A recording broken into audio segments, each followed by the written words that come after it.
Welcome back. If this is your first time watching, this is could be one of the most important videos you're looking at if you're in the Jehovah's Witness organization. I know for me, if I was looking at this for the first time, it would be a little bit of a wake-up call, because these guys are talking about some things that I never thought they would talk about. Like the governing body is neither inspired nor infallible. Those are not my words, folks. Those are their words. This new governing body member, what's his name? Hey, hun, what's this guy's name? Jeffrey Winder. Winder? Jeffrey Winder. Yeah. Yeah, so he's... and he also said no apology needed for not getting it right previously. I think they're building their audience up for something that's coming. So they're saying, well, we don't have to make an apology. It's not needed for not getting it right. That's what they're telling us as the audience. So I think that has something to do with the New Zealand inquiry into caring for children. And also in Australia, they're still looking for an apology from this religion for the two-witness rule and allowing pedophilia, obstructing justice with pedophilia within the congregations.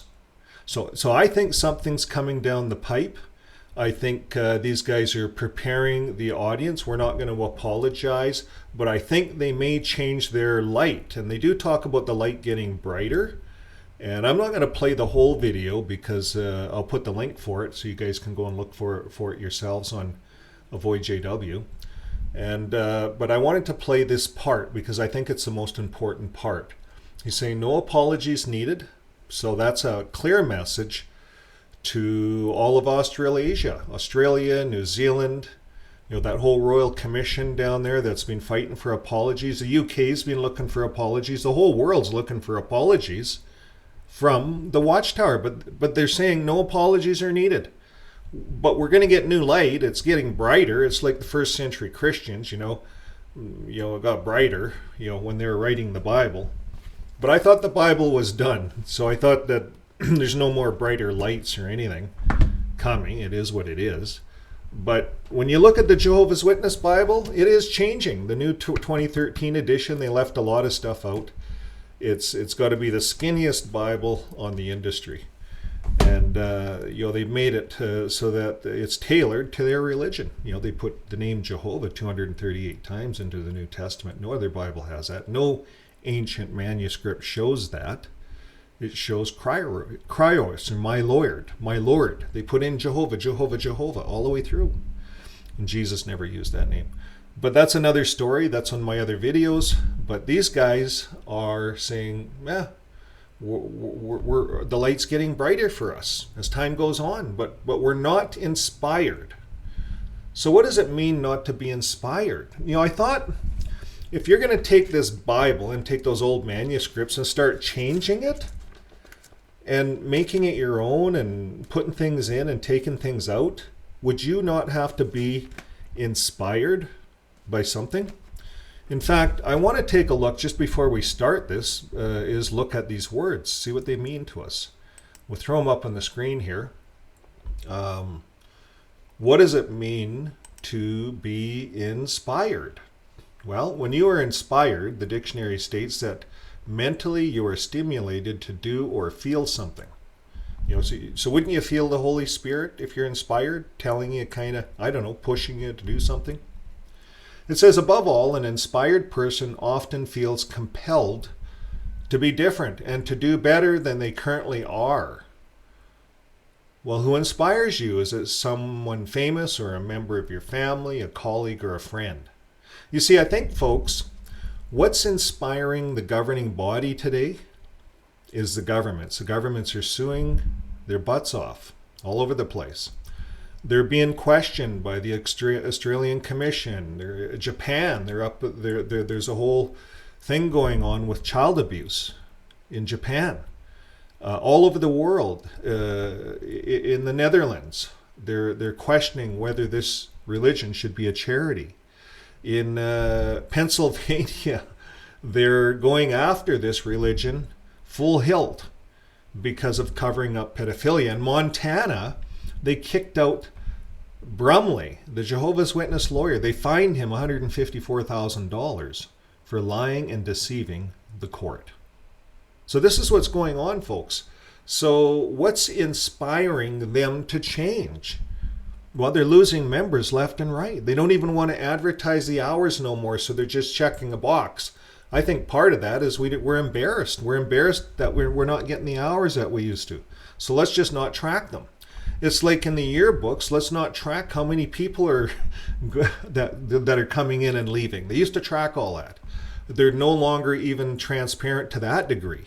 They've never been transparent with their bank accounts. They've never shown us how much money they have. There's no accounting. These annual meetings should be about that. It should be about where the company is, where it's running, and what we're going to do. And there should be votes going on. You know, if there's 111,000 people, they should all be voting. You would think, you know, if it's a properly run organization. But this is a cult, and they're saying now that they used to tell us that they were inspired, but now they're not inspired. They're not mentally stimulated by God. It's the governments that are inspiring this movement. They're pushing them in a direction. They're going to shut the religion down. Norway already shut them down. Infallible, what does it mean? Incapable of making mistakes or being wrong. So they're saying, nor are we infallible. So that means they're fallible. Well, here's the definition of fallible. It says capable of making mistakes or being erroneous, being wrong. So they're capable of being completely wrong. Look at all the changes they've made over the years with organ donations and vaccines, and then this blood, and now blood fractions are okay. Well, what about all the people that died before the governing body decided that blood fractions were okay? And folks, this is going to disappear pretty soon. It's going to be a conscience matter.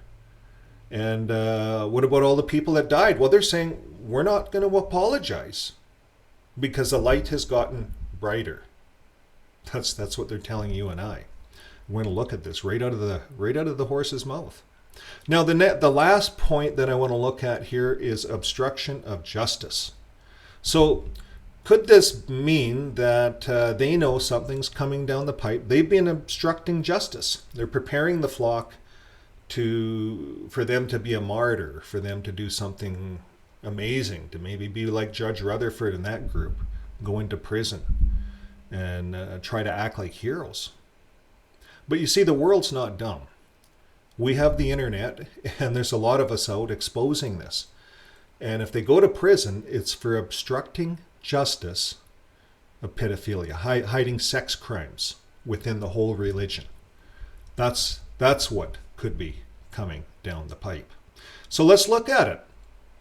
The offense of obstructing justice requires a willful attempt by an accused in any manner to obstruct, pervert, or defeat the course of justice.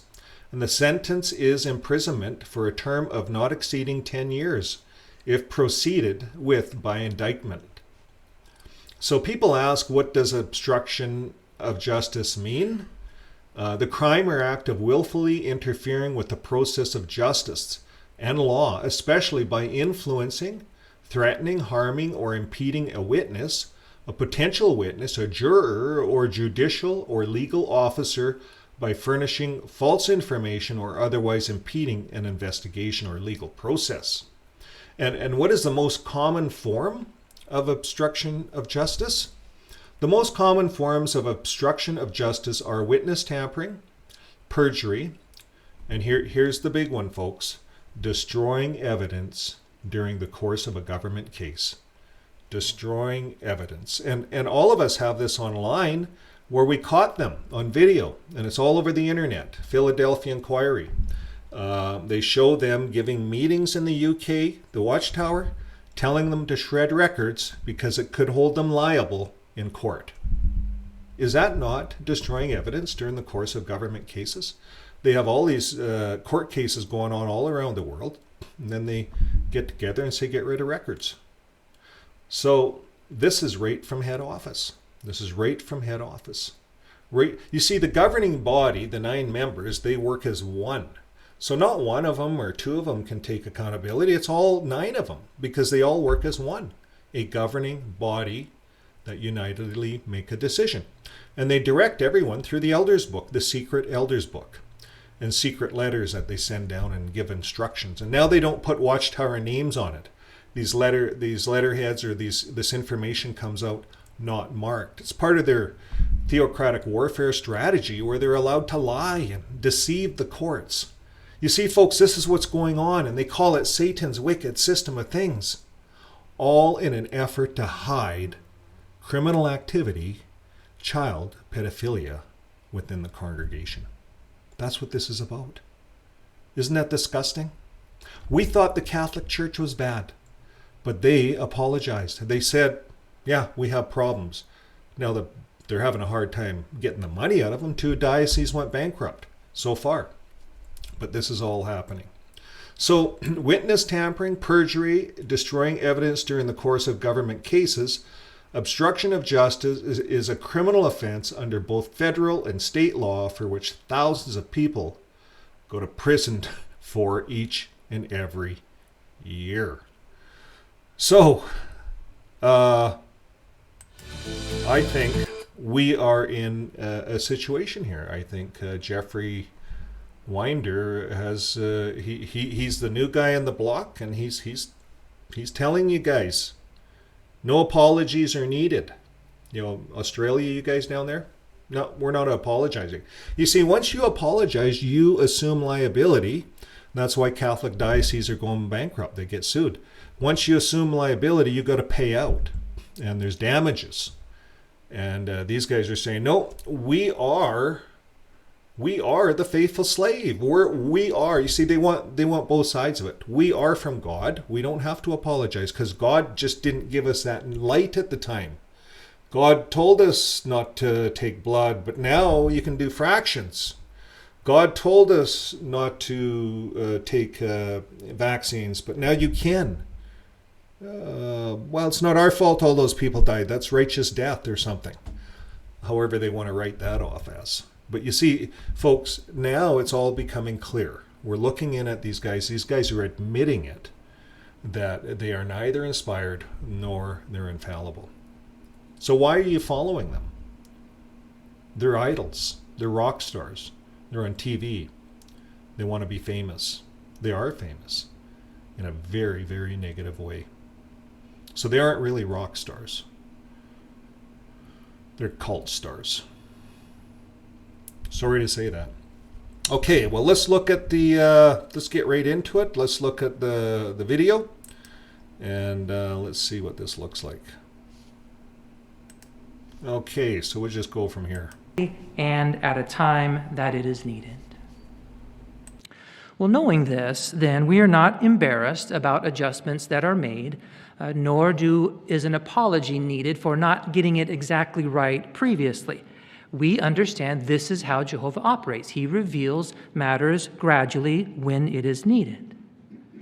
And also, the governing body is neither inspired nor infallible. And so it can err in doctrinal matters or in organizational direction. So there we have it. I'm going to go back. That's really what I wanted to highlight here. And prior to this, they talk about Abraham, and Abraham, he didn't get all the revelations. That would blow his mind. And they give all these old illustrations that don't really make sense. They're trying to justify their position. And they're grabbing at every straw they can in the Bible to justify. And then they go on to talk about how in the New Testament, how the apostles got together and they were talking to them about blood and all of this stuff. Remember when they had to make that decision? And they try to give these examples. They're grabbing at straws. Here they are. If they are the chosen ones of 1914, these guys, and they told us that they were inspired, the faithful slave, God's directing them, and all of this. Now they're backing out of it. Let's play this over again. I just want to hear it out of their mouth one more time.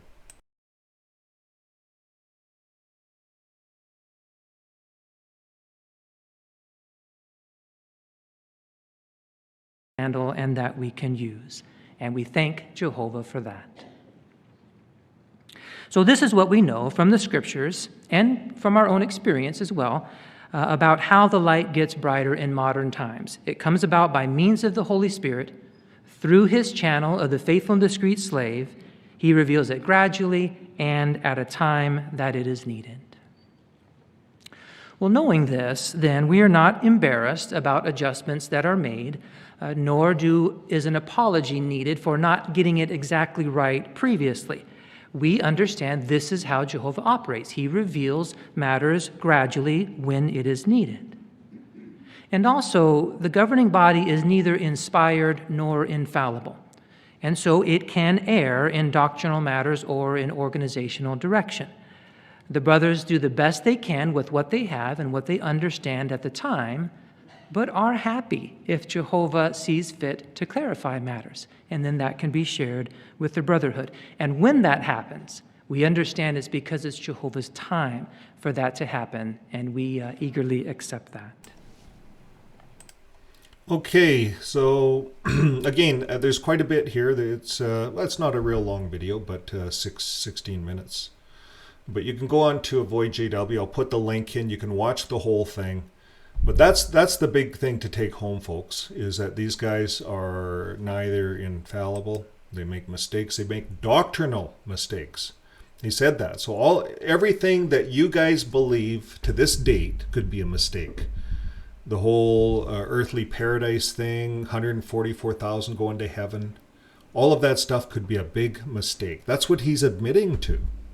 And if I was in this religion, I'd run like hell. I'd get the hell out of there. Because these guys, if they're not inspired by God, who's inspiring them? Right now, it's the governments. These guys may face jail time for all we know, because they're obstructing justice. And they've trained their elders worldwide to shred records, to obstruct CSA pedophilia criminal people that are walking around in the congregations. And this is a crying shame. This has to stop, and we have to do what Norway's doing. Cancel this organization as a charity. It's very simple. But folks, that's all I have for you today. I hope this helps you out a bit. And until next time, keep living your life with love. Bye for now.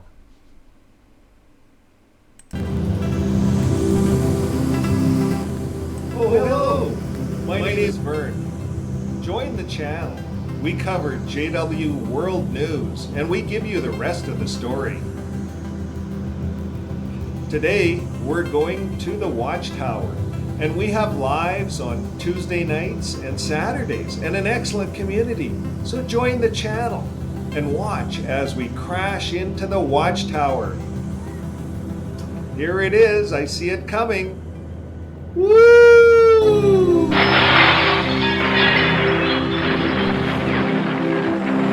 Join us as we report in on the Watchtower.